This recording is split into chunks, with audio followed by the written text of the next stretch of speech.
Millionaire Mindset. Dulu, kehidupan saya mengalami goncangan yang amat sangat. Ini bukan pertama kali, melainkan kedua kalinya saya terpuruk. Tapi yang kedua ini sangat dahsyat. Seluruh harta saya hilang dan hutang saya menumpuk. Ketika itu saya masih memiliki beragam bisnis, tetapi dalam masa hampir bersamaan, shit happen alias kesialan beruntun terjadi dalam kehidupan saya. Money changer saya kecurian hingga 2 kali dalam 3 bulan. Kapal, barge yang saya bertransaksi untuk mengirim barang ke Kelian Equatorial Mining di Kalimantan Timur karam. Asuransi tidak membayarnya. Pabrik kapur Hydrated Lime yang masih berhutang pada bank kena gempa di Cilengsi. Gempanya memang kecil, tapi meretakkan tungku utama yang harganya mahal. Traktor di kuari kapur meluncur tak terkendali menabrak silo pabrik. Asuransi juga tidak menggantinya. Ditambah lagi bank pembiayaan kami yaitu PDFCI ditutup BPPN di tengah krisis keuangan yang berkepanjangan kala itu. Harga bahan baku mendadak naik 200% yaitu harga gas. Perusahaan saya pun terpaksa file for bankruptcy. Semua musibah ini terjadi dalam kurun waktu 2 tahun yaitu tahun 1999 dan 2001. Kerugian tak tanggung-tanggung. Mobil hilang semua, rumah 3 hilang semua. Masih berhutang 9 digit lagi. Setiap saat, setiap hari emosi saya memuncak. Makan keluarga, bayar sewa, uang sekolah anak membuat panik dan marah. Mau bekerja di mana? Kapan hutang terbayar? Bagaimana untuk hidup? Demikian segala hal itu berkecamuk di kepala saya. Dikejar debt collector, dikejar hukum, dikejar BPPN, dan juga dikejar teman investor yang marah dan kecewa dengan saya. Bayangkan betapa kusutnya situasi saya saat itu. Di tengah keputusasaan, siang itu saya langsung memandang langit dan bicara langsung kepada Allah Subhanahu wa Ta'ala, Tuhan yang saya percayai 100%. Saya katakan kepadanya bahwa saya putus asa dan hidup saya sudah diambang frustrasi. Saya marah sekali kepada semuanya. Saya menuduh kehidupan ini tidak adil. Saya merasa telah melaksanakan seluruh ajaran agama. Saya teringat betapa tertibnya saya puasa Senin Kemis selama 5 tahun. Saya tidak putus sholat malam. Selalu tahajud setiap malam. Jangankan peribadatan yang wajib-wajib, yang sunnah saya laksanakan semua. Hitungan zakat, hitungan sedekah, saya tidak 2,5% lagi. Saya mendirikan panti asuhan, mengelola 8 panti, menampung 400 anak yatim dalam kurun waktu 5 tahun kala itu. Itu semua saya laksanakan dengan tulus, dengan keindahan munajat. Namun, ketika kebangkrutan beruntun selama 2 tahun tanpa jeda, tanpa belas kasihan terjadi pada saya mempertanyakan, apa bukti ketaatan dengan kenyataan yang saya dapati? Jujur, saya marah kepada Tuhan. Waktu itu, saya protes, bahkan sempat muncul keraguan dalam hati saya mempertanyakan keadilan Tuhan. Saya bertanya kepadanya, mengapa musibah ini terjadi kepada saya? Apalagi yang kurang dari saya, sehingga saya pantas menerima ini semua? Mengapa rasanya hidup ini kejam dan sadis sekali? Pertanyaan-pertanyaan itu terus berputar dalam diri saya. Akhirnya saya mulai menjauh dari Tuhan. Jangankan sunnah, yang wajib pun mulai saya tinggalkan karena saya meragukan semua tentang ajaran kebenaran agama saya. Saya bertanya namun tidak ada jawaban. Saya kesal, saya murka. Permasalahan ekonomi ini akhirnya berimbas pada rumah tangga dan pernikahan pertama saya waktu itu. Istri saya kembali ke rumah mertua. Kemudian saat itu anak saya yang tertua demam, panasnya 39 derajat Celcius dan sudah tidak gerak banyak. Adiknya pun mengalami hal yang sama. Mereka masih balita, baru berumur 4 tahun dan 2 tahun. Listrik di rumah padam. PLN tidak mampu bayar. Tidak ada makanan, tidak ada uang di tangan. Dan setiap saat ada telepon isinya penagih hutang-hutang saya. Saya berutang pada lebih dari 5 institusi keuangan, lebih dari 60 individu. Dari utang yang berjumlah hanya 1 juta hingga miliaran rupiah. Puncaknya, suatu hari saya ditelepon oleh seorang pemberi hutang yang mungkin sudah muak dengan saya. Dengan kasar dia bilang akan mendatangi rumah saya sore ini dan dia akan tagih dengan apapun resikonya. Kalau tidak bayar, dia akan paksa. Gaya bicaranya sudah seperti preman. Tumpah darah pun dia siap, katanya. Saya tidak ada pilihan. Hanya bisa melakukan satu hal. Saya bertahan habis-habisan, saya asah pisau. Saya sudah tidak sanggup lagi dan bersiap untuk kemungkinan terburuk. Kalau memang orang itu menantang bertumpah darah, terpaksa saya lawan. Saat itu rasanya saya siap membantai orang. Saya sudah tidak peduli lagi apa yang akan terjadi. Saya sudah tidak punya apa-apa. Bahkan harga diri pun saya tidak punya. Saya siap mati. Kedua anak saya yang demam membujur lemas di lantai beralaskan hanya bed cover, bukan tempat tidur, udah dijual tempat tidurnya.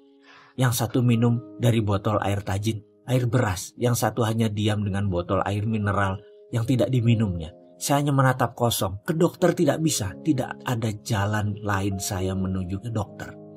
Karena itulah, begitu ada yang menantang harga diri saya sudah tidak punya apa-apa lagi. Saya siap jiwa raga. Dia yang menagih, kalau datang mencari ribut, saya bunuh. Itu pikiran laknat yang sempat terlintas dalam benak saya. Saat itu saya berpikir, toh dia orang rantau, keluarganya tak ada yang tahu, teman pun tak banyak. Kalau saya terpaksa bunuh dia, saya kubur di halaman belakang. Tidak ada yang tahu juga, rasanya saya benar-benar sudah dirasuki dajjal. Saya kumpulkan barang-barang di sekitar saya dan saya pakai untuk membantai orang ini. Benda tajam, benda keras, benda panjang, semua saya siapkan. Saya umpetin di mana-mana. Saya tahu sekali bagaimana menggunakannya dan saya tahu sekali di mana sudut ruangan yang saya bisa pergunakan.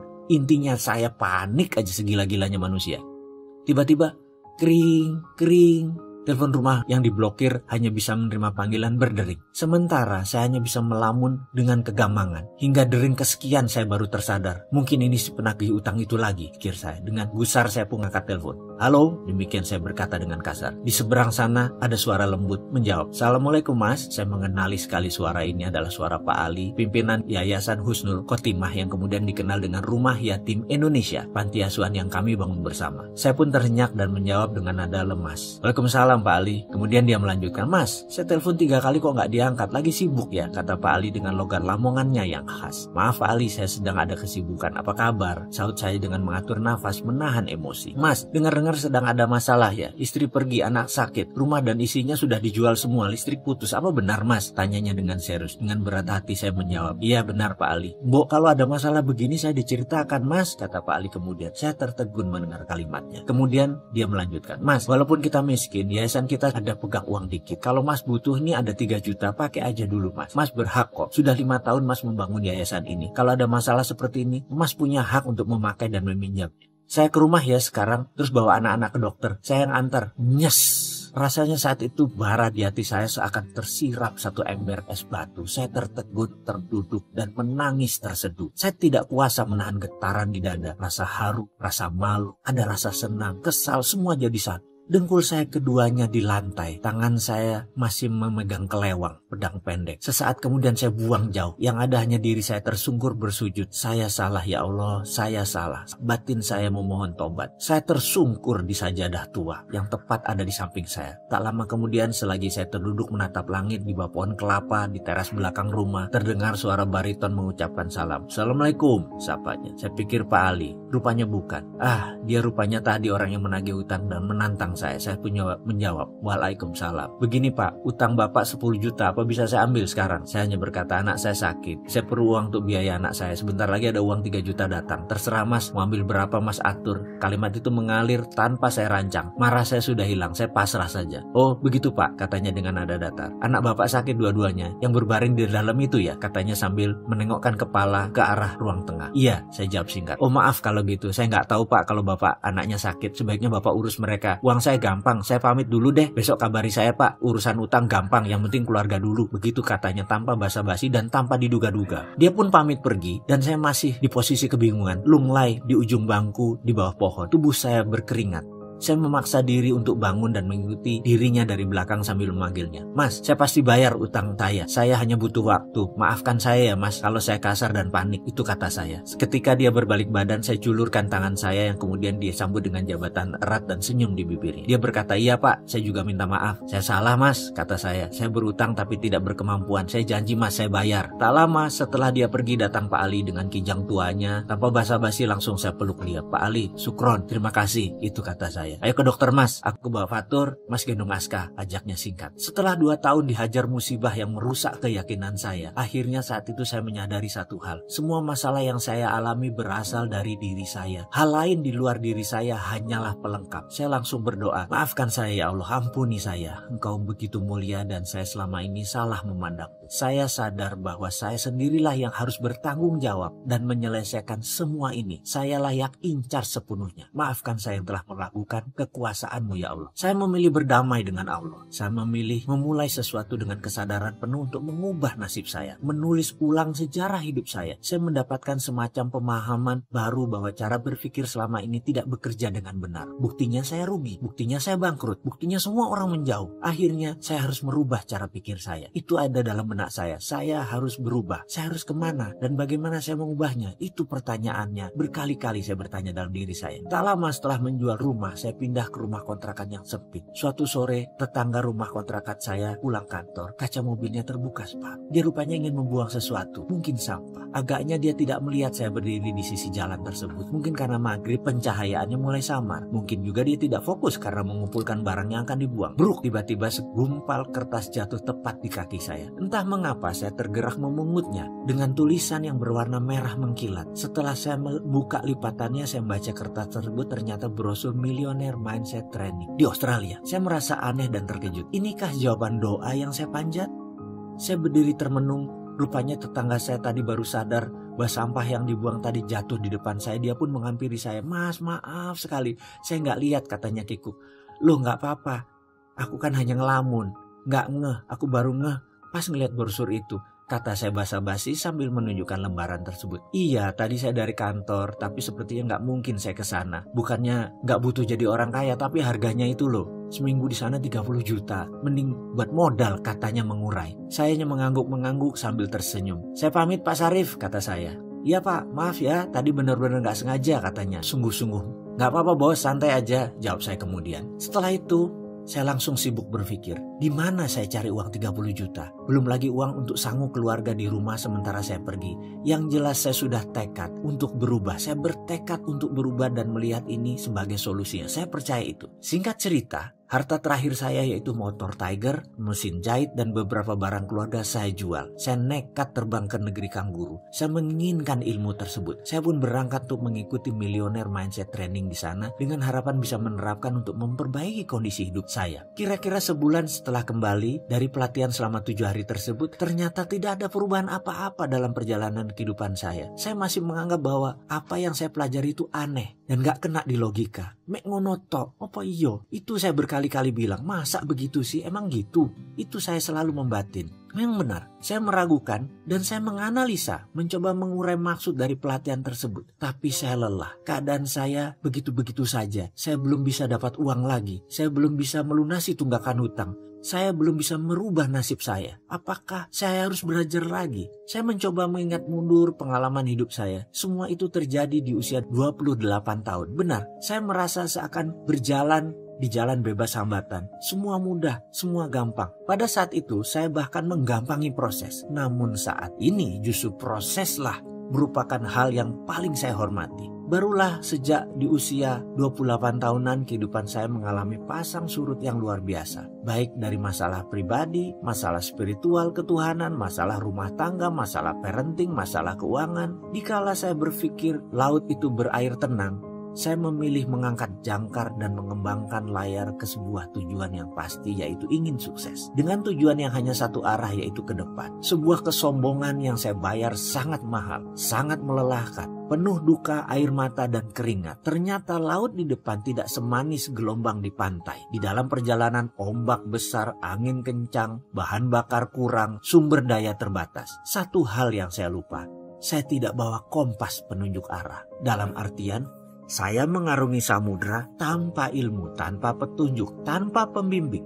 Bentang-bentang saya punya glory from the past, kisah sukses masa lalu. Saya merasa bisa melakukan apapun. Bayangin, di usia 26 tahun saya menjadi miliuner. Milian-milian uang ada di kantor saya. Masih muda, tapi dalam 28 tahun semua berbeda. Dalam 30 tahun mendadak semua bergeser. Itulah biang masalah saya di masa depannya sejak keputusan saya mengarungi samudra. Hingga sampailah saya ke titik di mana kapal saya akhirnya karam di dasar samudra. Sementara badan saya terdampar di pulau kecil sendirian dengan kebutuhan dasar seadanya. Saya hanya diam. Meratap pun tidak bisa, air mata habis, tenaga tak punya. Yang ada hanya nafas di badan. Itu pun setiap tarikan nafas terasa sesak. Seakan-akan dada ini mau meledak karena terisi oleh rasa kesal, lelah, marah, dan kecewa. Karena itu, Ketika saya memutuskan untuk berubah, artinya saya tidak mau melakukan semuanya dengan cara yang sama seperti masa lalu. Saya harus melakukan dengan cara yang berbeda. Karena itulah saya memutuskan bahwa saya harus berilmu agar saya memiliki platform atau pondasi baru, terutama cara saya berpikir. Ibaratnya, saya bukan hanya perlu belajar dan menginstall software baru, tapi OS atau operating systemnya harus saya reset untuk bisa tergabung dan terhubung dengan software tersebut. Sederhananya begini, jika otak kita yang berkemampuan maha dahsyat ini adalah hardware pemberian Tuhan, softwarenya kita sendiri yang pasang. Sebut saja software sukses, software sehat, software bahagia, itu semua manusia yang install. Jadi hardwarenya memang pemberian Tuhan, tapi softwarenya manusia yang pasang. Mungkin banyak sahabat yang menonton video ini akan berkerut kening ketika saya membawa hal seperti ini, tapi coba saya berikan ilustrasi. Seorang anak yang hidupnya dikritik, dimarahi, ditekan, dipaksa, diharuskan, dibatasi, dilarang, dimaki, dan dihina akan membuat dirinya tumbuh sebagai pribadi yang peragu, pemarah, dan pendendam. Bandingkan dengan anak yang tumbuh dengan didorong, dipuji, disayangi, diperhatikan, didukung, dan dikelilingi suasana penuh canda tawa, sang anak akan memiliki platform hidup lebih ringan, lebih fun, banyak senyum, dan vibrasi dirinya disukai orang. Yang saya maksud di sini adalah software seseorang diinstal oleh orang tuanya, oleh lingkungan sekitarnya, dan tentu saja software yang buruk bisa diganti, diubah, bahkan dibuang bila kita mau. Sesuatu yang dipasang umumnya bisa dilepas. Setuju bukan? Bukan sesuatu yang permanen, karena itu kita yang masang, kita bisa lepas juga. Teman-teman dari bidang aplikasi psikologi mungkin mengenal ini dengan sesi terapeutik dalam dunianya. Ketika mencari kompas ilmu pengetahuan dan pola pikir, itulah saya baru sadar. Selama ini saya menerima hasil sebuah printer yang isinya salah. Lalu saya mati-matian mentipek, menghapus tulisan dalam kertas tersebut. Begitu seterusnya. Saya tidak sadar bahwa yang saya harus rubah adalah justru bukan dokumen yang diprint, tetapi bukan juga printernya, melainkan data di dalam komputernya. Kalau isi komputernya sudah benar, baik itu softwarenya maupun datanya, hasil yang diprintnya pasti tidak salah, pasti benar.